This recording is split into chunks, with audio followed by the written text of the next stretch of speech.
Hello everyone, and welcome.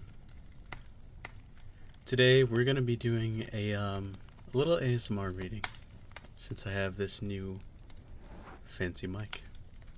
Hopefully you guys can hear everything that's going on here. So, yeah. Let me get one more. We've cleared the table for the book we're going to be reading today, which is The Silver Eyes. It's a Five Nights at Freddy's book.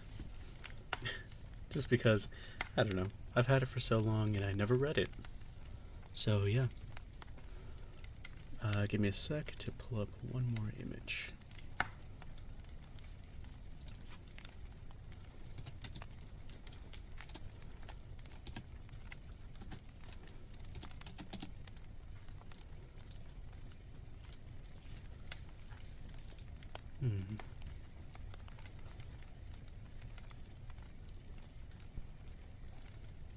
Let's see.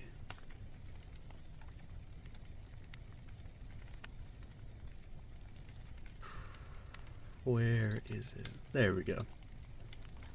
And we'll go with this one. Yeah, oh, that's very big. Hold on.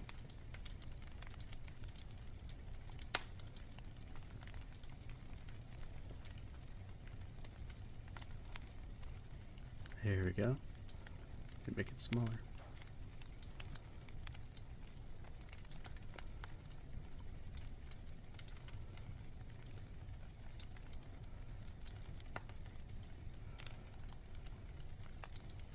There we go. And we'll put it right about here.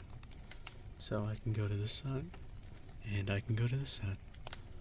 Perfect. Now then, as you guys are going to be laying down, we're going to be shifting over a little bit to this side, so I'm at your bedside. So we're going to be rotating the mic a bit. Hope this is okay. I guess this might be a little bit weird. There we go. It's almost fully tilted. We can move it there. Perfect. Yeah, hopefully this is fine. Maybe I can... I wonder if laying it down would be fine. I can lay it down like this. Yeah. There we go.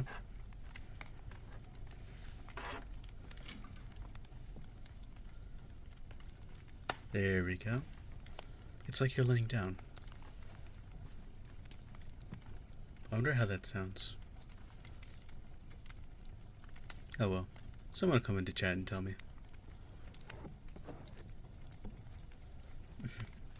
I just like playing with the ears.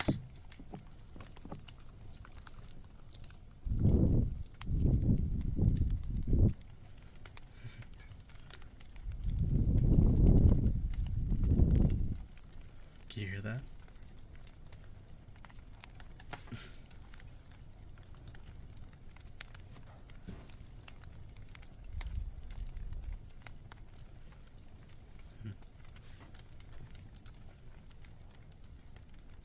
Turn the fire down a little bit. Yeah. Actually, I should have the fireplace up. There we go. There we go. It's nice ambiance in here. I should ask how you guys are doing. How's your day? I hope you had a good day. Alright. Should we wait? Should we wait for maybe a few more people? So that no one misses it, you know?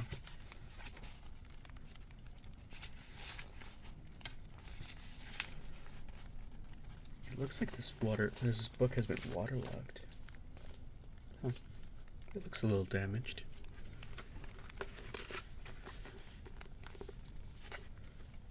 So I realized how I need to back up.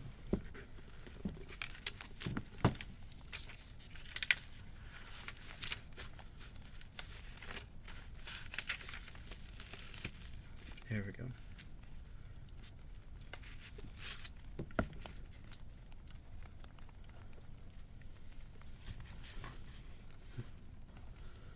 Alright.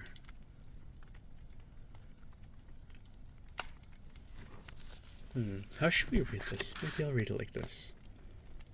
No, that'll be weird. Maybe move the box here. There we go. Hello, Panda-chan. How are we doing today? Right now, you are laying down. Maybe we should rotate this to make that more obvious. Just like, oh. Can I don't think I can rotate this. Okay. Anyways, how are we doing? We're going to be reading The Silver Eyes. Doing amazing. I met a fellow Furby. Oh dear. You met a fellow Furby? How did that experience go?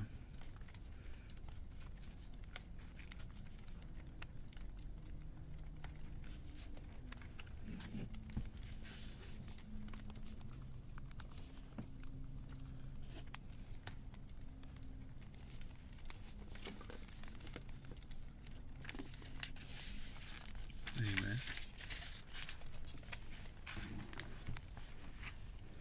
Thought I was alone when I made twerking Furby.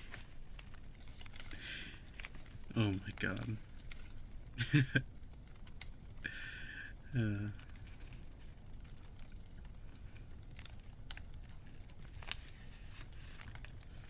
There's people part of this cult. There's more people part of this cult. Oh dear.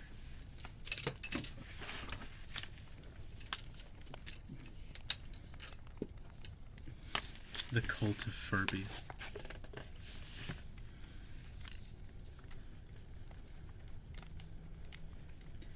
Either way, I think I'm going to begin reading.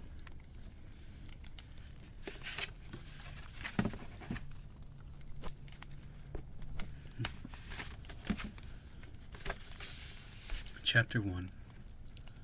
He sees me. Charlie dropped to her hands and knees. She was wedged behind a row of arcade games, trapped in the crawl space between the consoles and the wall. Entangled electrical cords and useless plugs strewn beneath her. She was cornered. The only way out was past the thing. She wasn't fast enough to make it.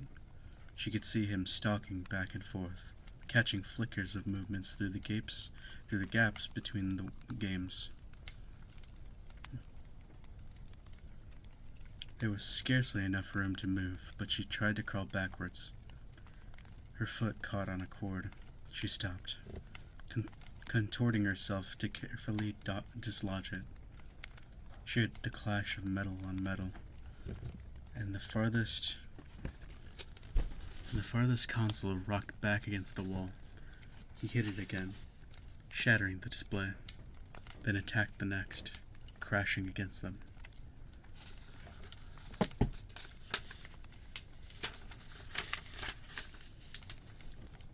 Almost rhythmically, tearing through the machinery. Coming closer. I have to get out. I have to. The panicked thought was of no help. There was no way out. His arm ached. She wanted to sob aloud. Blood soaked through the tattered bandage, and it seemed as though she could feel it draining out of her. The console a few feet away crashed against the wall, and Charlie flinched. He was getting closer. She could hear the grinding of gears and the clicking of servos even louder. Eyes closed, she could still see the way he looked at her. See the matted fur and exposed metal beneath the synthetic flesh. Suddenly, the console in front of her was wrenched away. It toppled over, thrown down like a toy. The power cords beneath her hands and knees were yanked away. And Charlie slipped, almost falling. She caught herself and looked up just in time to see the downward swing of Hook. Welcome to Hurricane, Utah. Charlie smiled wryly at the sign and kept driving. The world didn't look any different from one side of the sign to the other, but she felt a nervous anticipation as she passed it. She didn't recognize anything. Then again, she hadn't really expected to. Not this far.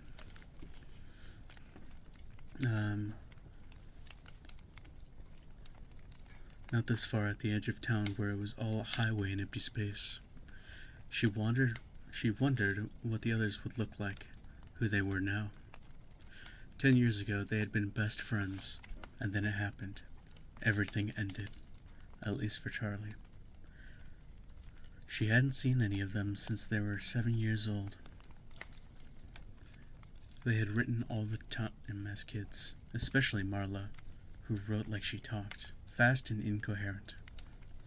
But as they got older, they had grown apart, the letters had grown fewer and further between, and the conversations leading up to this trip had been perfunctory and full of awkward pauses. Charlie repeated their names as though to reassure herself that she still remembered them. Marla, Jessica, Lamar, Carlton, John, and Michael. Michael was the reason for this trip. After all, it was 10 years since he died. 10 years since it happened. And now his parents wanted them all together for the dedication ceremony. They wanted all of his old friends there when they announced the scholarship they were creating in his name. Charlie knew it was a good thing to do, but the gathering still felt slightly macabre. She shivered and turned down the air conditioning, even though she knew it was not cold. As she drove into the town center, Charlie began to recognize things. A few stores in the movie theater, which was now advertising the summer's blockbuster hit. She felt a brief moment of surprise and then smiled at herself. What did you expect? The whole place would be unchanged? A monument to the moment of your departure, frozen forever in July 1985? Well, that was exactly what she had expected. She looked at her watch. Still a few hours to kill before they all met up. She thought about going to the movie, but she knew what she really wanted to do. Charlie made a left turn and headed out of town. 10 minutes later, she pulled to a stop and got out. The house loomed up before her, its dark outline a wound in the bright blue sky. Charlie leaned back against the car, slightly dizzy. She took a moment to steady herself with deep breaths. She had known he would be there. An illicit look through her aunt's bank books a few years before had told her that the mortgage was paid off and that Aunt Jen was still paying property taxes. It had only been 10 years. There was no reason it should have changed at all. Charlie had climbed the steps slowly, taking in the peeling paint. The third stairs still had a loose board, and the rose bush had been taken over one side of the porch, their thorns biting hungrily into the wood. The door was locked, but Charlie still had her key. She had never actually used it, and she took it from around her neck and slid it into the lock. She remembered her father putting its chain around her neck, in case you ever need it. Well, she needed it now. The door opened easily, and Charlie looked around.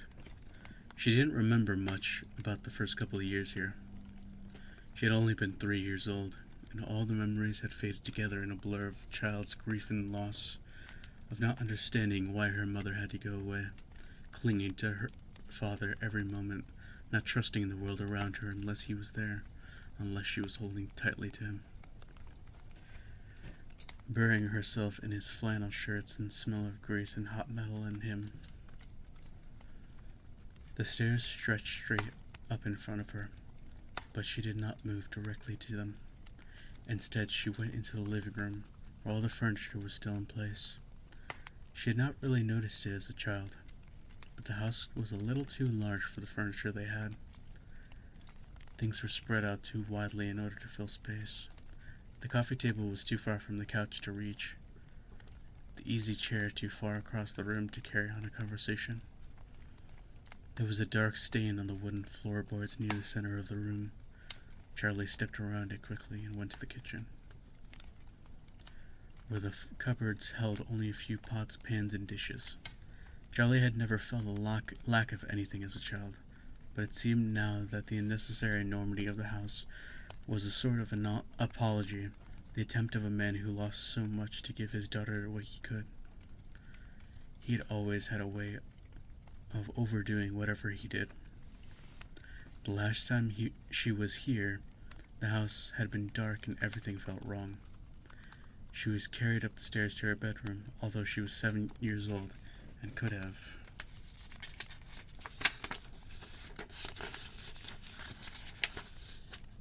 gone quicker on her own 2 feet. But Aunt Jen had stopped on the front porch, picked her up, and carried her, shielding her face as though she were a baby in the glaring sun. In her room, Aunt Jen set Charlie down and closed the bedroom door behind them. She told her to pack her suitcase, and Charlie had cried because all her things could never fit into that small case.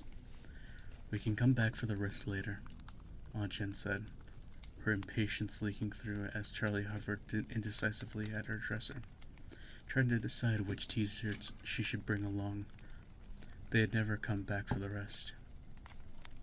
Charlie mounted the stairs, heading to her old bedroom. The door was partially cracked, and as she opened it, a giddy feeling of displacement, as though her younger self might be sitting there among her toys, might look up and ask, "Charlie, who are you?" Charlie went in. Like the rest of the house, her bedroom was untouched. The walls were pale pink, and the ceiling, which slapped dramatically on one side to follow the line of the roof, was painted to match. Her old room stood against the wall, beneath a large window. Her old bed stood against the wall, beneath a large window. The mattress was still intact, though the sheets were gone. The window was cracked slightly open, and rotting lace curtains wavered in a gentle breeze from outside. There was a dark water stain in the paint beneath the window where the weather had gotten in over the years, betraying the house's neglect. Charlie climbed onto the bed and forced the window shut. It obeyed with a screech, and Charlie stepped back and turned her attention to the rest of the room, to her father's creations. The first night in the house, Charlie had been afraid to sleep alone. She did not remember the night, but her father had told her about it often enough that the story had taken on the quality of a memory. She sat up and wailed until her father came to find her, until he scooped her up and held her, and promised her he would make sure she was never alone again. The next morning, he took her by the hand and led her to the garage, where he had set to work keeping that promise. The first of his inventions was a purple rabbit, now gray with age, from years of sitting with sunlight. Her father had named him Theodore. He was the size of a 3-year-old child, her size at the time. He had plush fur, shining eyes, and a dapper red bow tie. He didn't do much, only waved a hand, tilted his head side to side, and said in her father's voice, "I love you, Charlie." But it was enough to give her a night watcher, someone to keep her company when she could not sleep.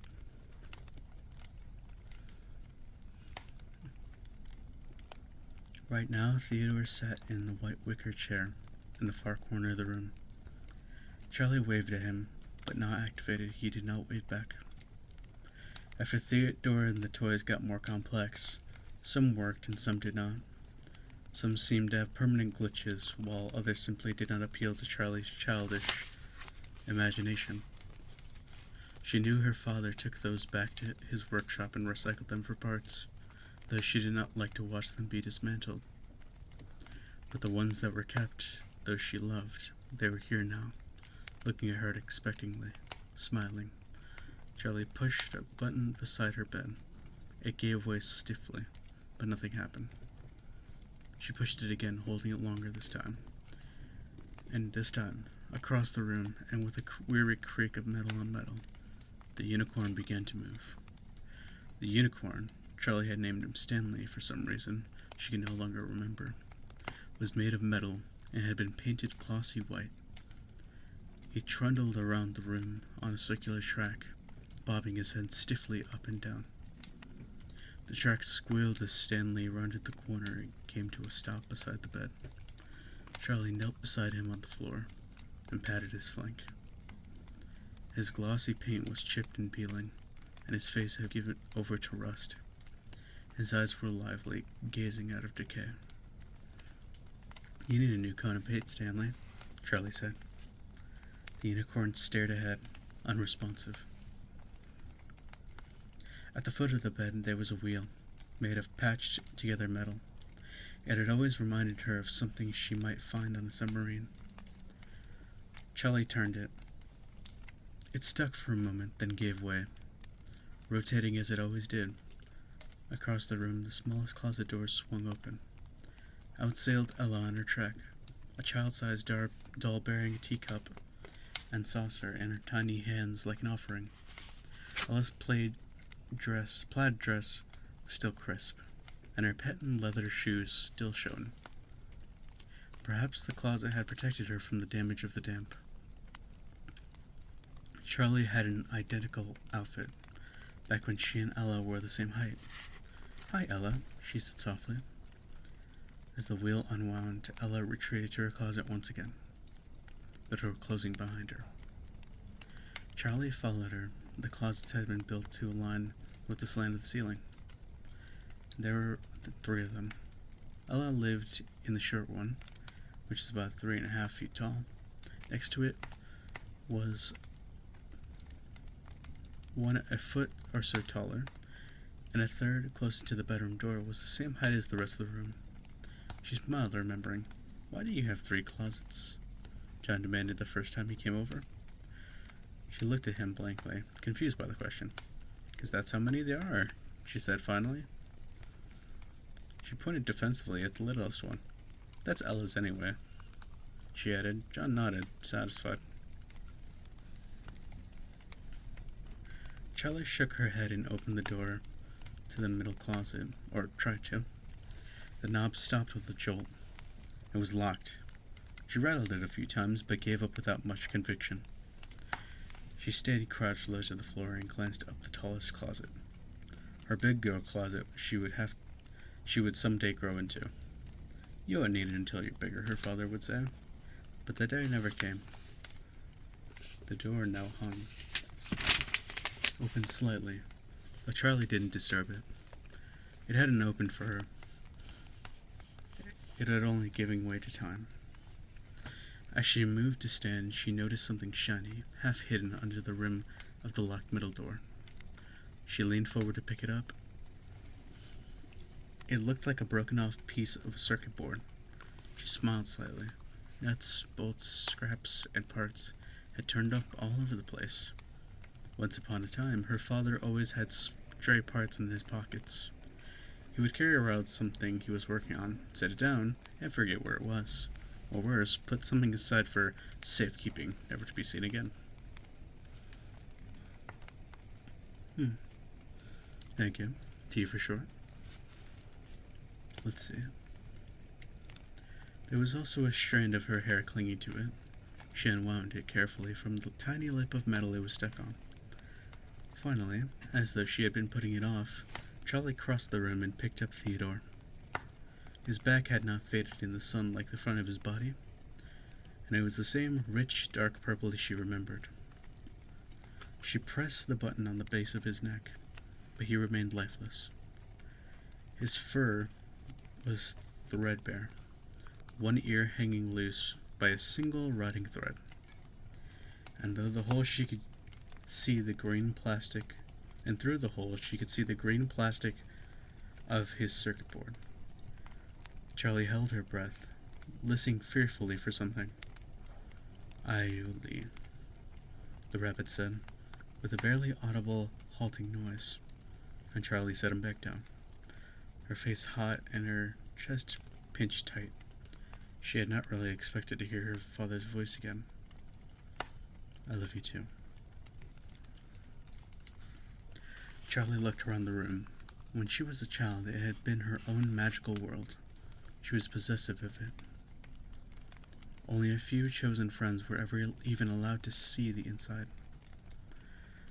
She went to her bed and set Stanley moving on his track again. She left, closing the door behind her before the little unicorn came to a halt. She went out the back door to the driveway and stopped in front of the garage that had been her father's workshop. Half buried in the gravel a few feet away was a piece of metal, and Charlie went to pick it up. It was jointed in the middle, and she held it in her hand, smiling as she bent it back and forth. An elbow joint, she thought. I wonder who it was going to belong to. She'd stood in this exact spot many times before. She closed her eyes, and the memory overwhelmed her. She was a little girl again, sitting on the floor of her father's workshop, playing with scraps of wood and metal, as though they were toy blocks, trying to build a tower with uneven pieces.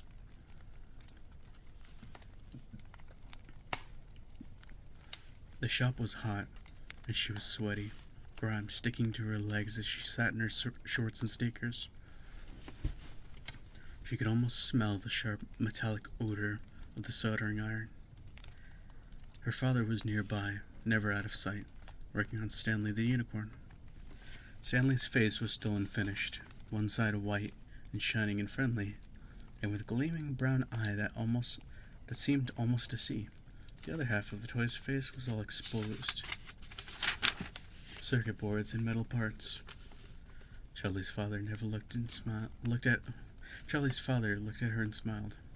She smiled back, beloved.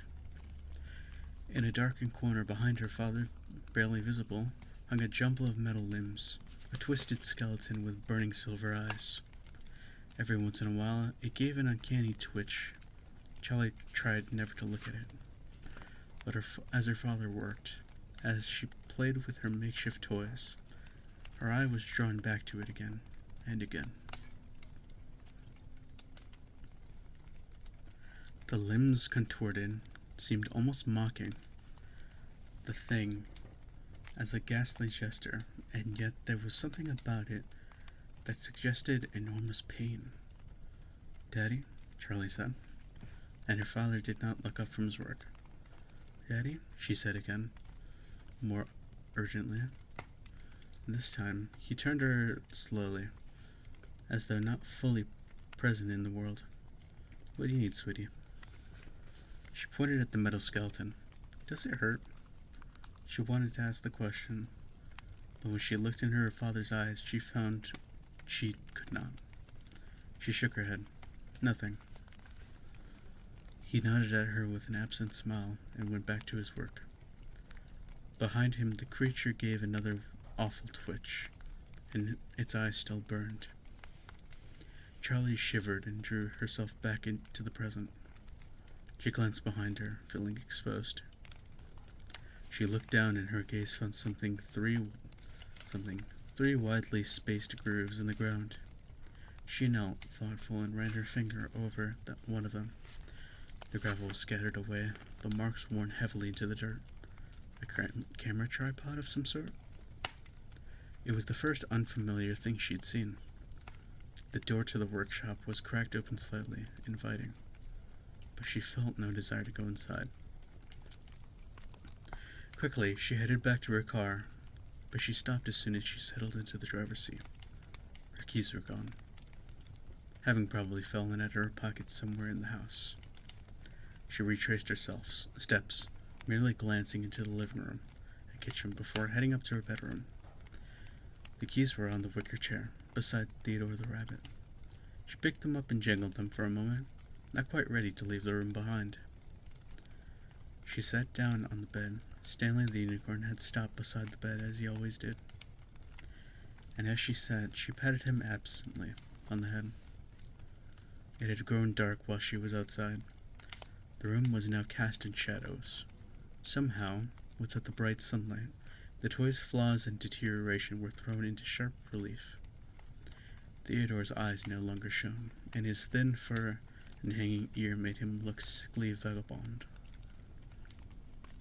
When she looked down at Stanley, the rust around his eyes made them look like hollow sockets, and his barred teeth, which she had always thought of as a smile, became the awful knowing grin of the skull.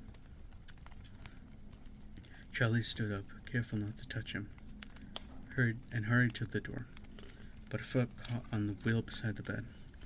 She tripped on the tracks and fell sprawling to the floor. There was a whir of spinning metal, and she raised her head. A small pair of feet appeared under her nose, clad in shining bent leather. She looked up. There above her was Ella, staring down at her, silent and uninvited, her glassy eyes almost appearing to see. The teacup and saucer she held out before her with a military stiffness. Charlie got up cautiously, taking care to not disturb the doll.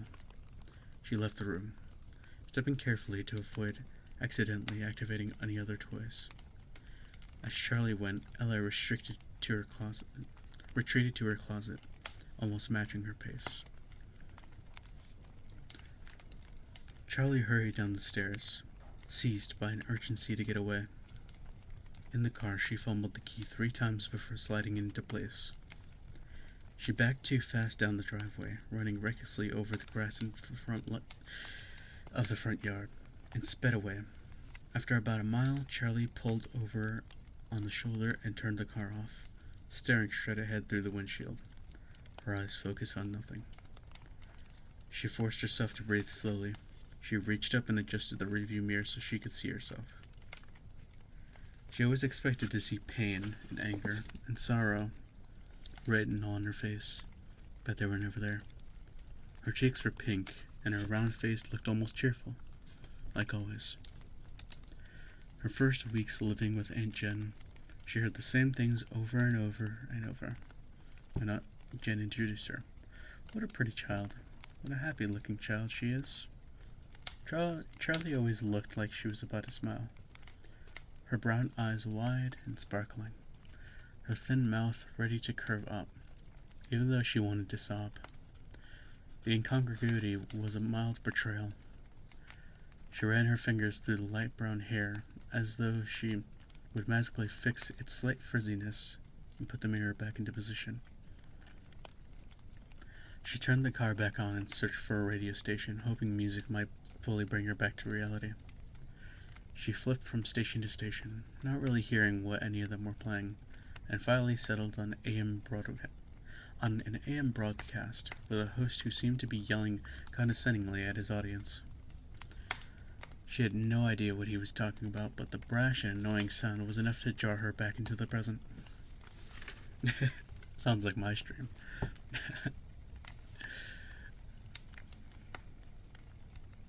The clock in the car was always wrong, so she checked her watch. It was almost time to meet her friends at the diner they had chosen, near the center of town. Charlie pulled back onto the road and drove, letting the sound of the angry talk show host soothe their mind.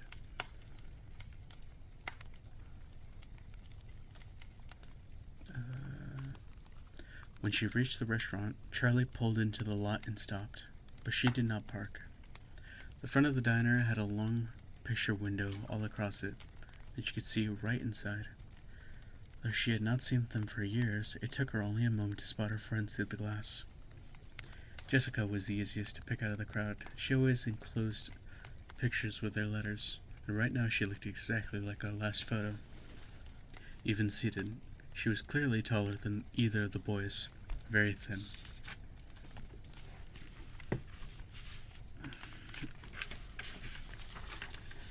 Though Charlie could not see her whole outfit, she was wearing a loose white shirt with an embroidered vest.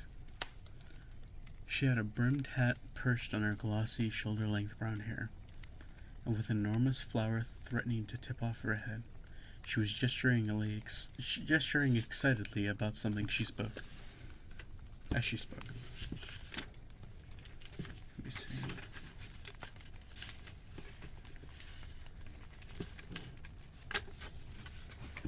Okay. I think that's a good place to stop. About to get right into the action. Well, thank you everyone who came. And, yeah. Thank you for showing up. I'll do this quite a bit, honestly. It's fun. And I like messing with this. Let's see. What can I use to stop the pages? Let's use this. There we go.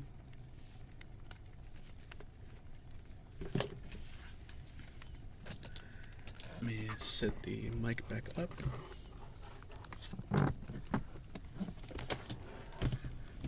Alright.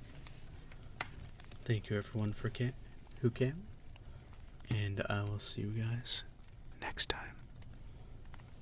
See you guys.